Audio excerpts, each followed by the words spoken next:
నమస్తే, welcome to our channel. నేను సౌజన్య. AP CM Jaganmohan Reddy చేసినటువంటి ఎన్నికల ఆగడాలకి కేంద్ర ఎన్నికల సంఘం చెక్ పెట్టబోతోంది అన్నట్టుగా వార్తలు వినిపిస్తున్నాయి. ఇందుకు ఏంటి తీసుకున్నటువంటి సంచలన నిర్ణయం ఏంటి? ఈ అంశానికి సంబంధించి మనతో మాట్లాడడానికి, వారి విశ్లేషణని మనతో పంచుకోవడానికి ఈరోజు మనతో పాటు ఉన్నారు senior journalist, senior political analyst CS Rao garu ఉన్నారు. వారితో మాట్లాడదాం. నమస్తే రావు గారు. నమస్తే. ఏపీ సీఎం జగన్మోహన్ రెడ్డి ఎన్నికలు కూడా వచ్చిన తర్వాత కూడా ఎన్నికల ఆగడాలు ఆగట్లేదు అనేటువంటి ఉద్దేశంతోనే కేంద్ర ఎన్నికల సంఘం ఒక సంచలనమైనటువంటి నిర్ణయం తీసుకుంది. ఆ ఆగడాలకి చెక్ పెట్టబోతోంది అని చెప్పేసి వార్తలు వినిపిస్తున్నాయి. ఇందుకు ఏంటి ఆ నిర్ణయం?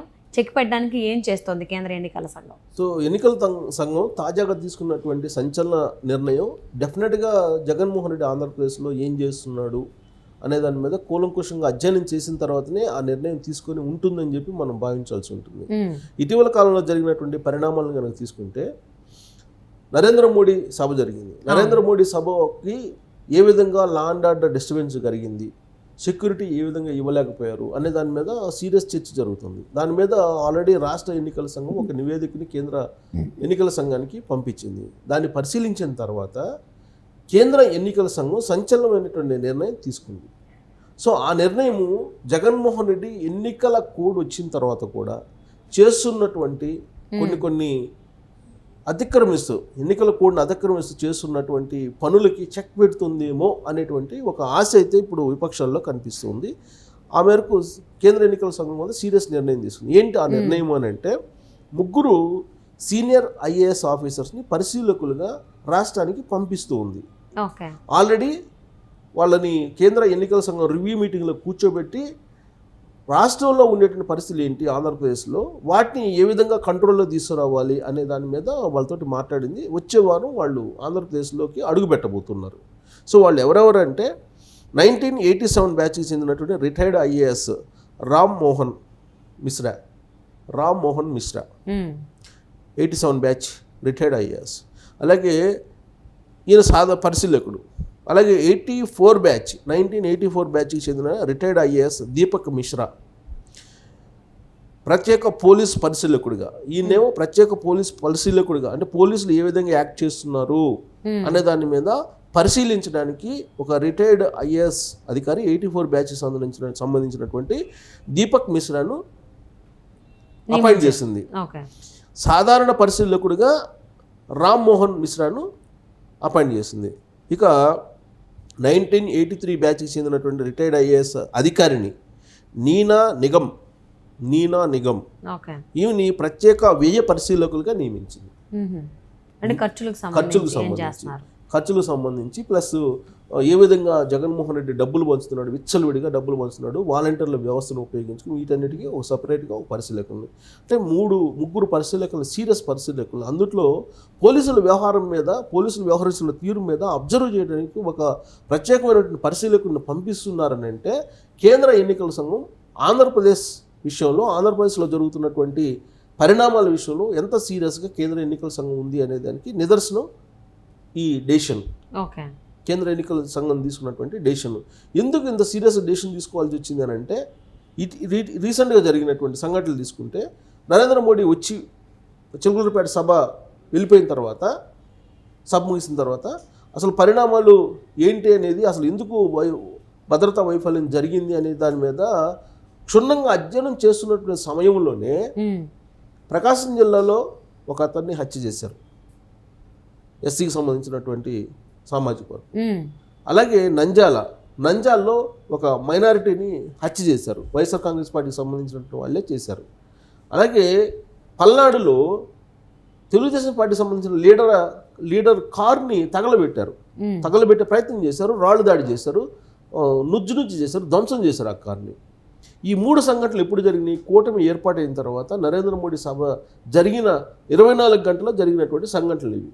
అంటే రాష్ట్రంలో లా అండ్ ఆర్డర్ ఏ విధంగా ఉంది అని చెప్పడానికి ఈ 3 సంఘటనలు ఒక ఉదాహరణ. తర్వాత రీసెంట్గా జరిగినటువంటి సంఘటనలు కనుక మనం తీసుకుంటే, ఇప్పుడు అక్కడ మన ఉమ్మడి అనంతపురం జిల్లాలో ప్రచారానికి వెళ్తున్నటువంటి తెలుగుదేశం పార్టీకి సంబంధించినటువంటి లీడర్ తమ్ముడిది వ్యవసాయ పొలంలో పంటని తగలబెట్టారు. ఎందుకు? తెలుగుదేశం పార్టీ తరఫు నుంచి ప్రచారం చేస్తావా నువ్వు అని చెప్పి. వైఎస్ఆర్ కాంగ్రెస్ పార్టీ వాళ్ళు పంటను తగలబెట్టారు, భారీగా నష్టం చేశారు. ఆ తర్వాత నిన్నగాక మొన్న జరిగింది ఏంది, ఒక ముస్లిం మహిళ మీద వైఎస్ఆర్ కాంగ్రెస్ పార్టీకి సంబంధించినటువంటి నేత చెప్పు తీసుకొని కొట్టాడు మహిళని. ఎందుకు కొట్టాడు అని అంటే అతనేదో 10 మందిని తీసుకురామంటే 15 మందిని ప్రచారానికి తీసుకొచ్చిందని చెప్పి చెప్పు తీసుకొని కొట్టాడు. ఇలాంటి సంఘటనలు అనేకం జరుగుతూ ఉన్నాయి. ఇలాంటివి ప్రత్యేకించి చిత్తూరు జిల్లాలో కానీ ఇలా. ప్లస్ ఎవరైతే ఎస్పీలుగా ఉన్నారో ఐపీఎస్ వాళ్ళు కొంతమంది జేపీఎస్లుగా వ్యవహరిస్తున్నారు, జగన్ పోలీస్ సర్వీసులుగా వ్యవహరిస్తున్నారు కొంతమంది. వాళ్ళని కట్టడి చేయటం అనేది రాష్ట్ర ఎన్నికల సంఘం యొక్క వల్ల కావట్లేదు, సామర్థ్యం సరిపోవట్లేదు రాష్ట్ర ఎన్నికల సంఘానికి. కాబట్టి ముగ్గురు సీనియర్ ఐఏఎస్ని, అందులో 2 మిశ్రాలు అంటే మామూలు విషయం కాదు, చాలా సీనియర్ ఆఫీసర్స్. వీళ్ళు ఎప్పుడు కూడా వాచ్ చేస్తూ ఉంటారు. అలాగే వ్యయానికి సంబంధించి జగన్మోహన్ రెడ్డి కంటైనర్లు దింపారు డబ్బులు అనేది వినిపిస్తుంది కదా ఇప్పుడు. అసలు మొన్న సీఎం ఆఫీస్ కంటైనరే డబ్బుల కోసం అని చెప్పి ఇప్పుడు తెలుగుదేశం పార్టీ వాళ్ళు చెప్తున్నారు. సో ఈ కంటైనర్లు కాస్త ఎటు వెళ్తాయి? ఇప్పుడు ఆల్రెడీ వాలంటీర్లను పెట్టుకొని పెన్షన్లు ఇచ్చే సమయంలోనే, ఇంటింటికి వెళ్ళి పెన్షన్లు ఇచ్చే సమయంలోనే అదనంగా ఈ ఎన్నికలకు సంబంధించి ఓట్లకి నోట్లు కూడా పంచండి అని చెప్పి పెద్ద ఎత్తున తరలిస్తున్నారని చెప్పి తెలుస్తుంది. చెవిరెడ్డి భాస్కర్ రెడ్డికి సంబంధించినటువంటి గోడౌన్ ఉంది, ఆ గోడౌన్లో రకరకాల గిఫ్ట్లన్నీ కూడా స్టాక్ చేసి పెట్టున్నారనేది ఫోటోలతో సహా బయటపడింది. అలాగే గిఫ్ట్లు, అనేక మంది గిఫ్ట్లు ఇస్తున్నారు, వాలంటీర్లను పిలుస్తున్నారు, వాలంటీర్లను పిలిచి వాళ్ళ చేత మొత్తం గిఫ్ట్లను పంపిణీ చేసేటువంటి కార్యక్రమం చేస్తూ ఉన్నారు, ఖరీదైనటువంటి గిఫ్ట్లు ఇస్తున్నారు. వాలంటీర్ వ్యవస్థని కట్టడి చేయడానికి గృహసారథుల పేరుతో జగన్మోహన్ రెడ్డి ఏం చేయబోతున్నారో రాబోయేటువంటి రోజుల్లో అని ఒక అవగాహన ఉన్నటువంటి ఎన్నికల కమిషన్.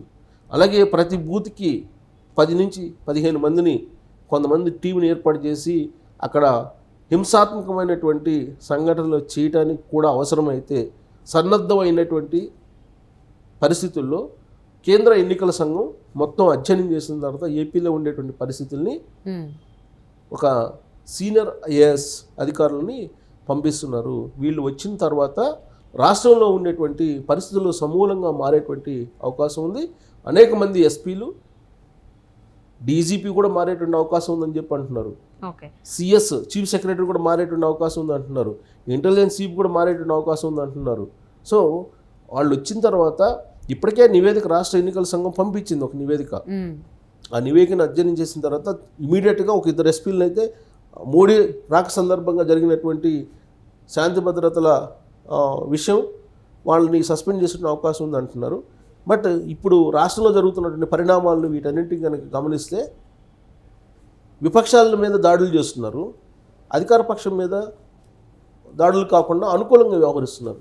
వాళ్ళు డబ్బులు పంచడానికో, చీరలు పంచడానికో, శారీలు పంచడానికో, లేదంటే గిఫ్ట్లు పంచడానికో సహకరిస్తున్నారు అనేది ఆరోపణలు ఎదుర్కొంటున్నారు కొంతమంది పోలీసులు. సో వాళ్ళందరినీ కట్టడి చేయడానికి సంచలనమైన నిర్ణయం తీసుకొని ఒక ఉత్తర్వులు అయితే ఇవ్వడం జరిగింది. ఎన్నికల నోటిఫికేషన్ వచ్చిన తర్వాత ఇప్పుడు షెడ్యూల్ వచ్చింది, కోడ్ అమల్లో ఉంది. నోటిఫికేషన్ వచ్చే నాటికి మొత్తం కంప్లీట్గా 100కి 100% అండర్లోకి తీసుకొని యంత్రాంగాన్ని నడిపించాలి అనేటువంటి లక్ష్యంతో కేంద్ర ఎన్నికల సంఘం సంచలనమైన నిర్ణయం తీసుకుంది. ఆ ముగ్గురు ఐఏఎస్ వచ్చిన తర్వాత కంప్లీట్గా ఆంధ్రప్రదేశ్లో జగన్ రాజ్యం, జేపీఎస్ల వ్యవహారం ఇవన్నీ కూడా క్లోజ్ అయిపోయే అవకాశం ఉంది. మరి జగన్మోహన్ రెడ్డి ఎన్నికల ఆగడాలని అరికట్టడం కోసం వాళ్ళకి వాటికి చెక్ పెట్టడానికి కేంద్ర ఎన్నికల సంఘం 3 రిటైర్డ్ అధికారుల్ని, ఐఏఎస్ అధికారుల్ని పంపించబోతోంది అని చెప్పేసి అంటున్నారు. ఐఏఎస్ అధికారుల్ని ఏపీకి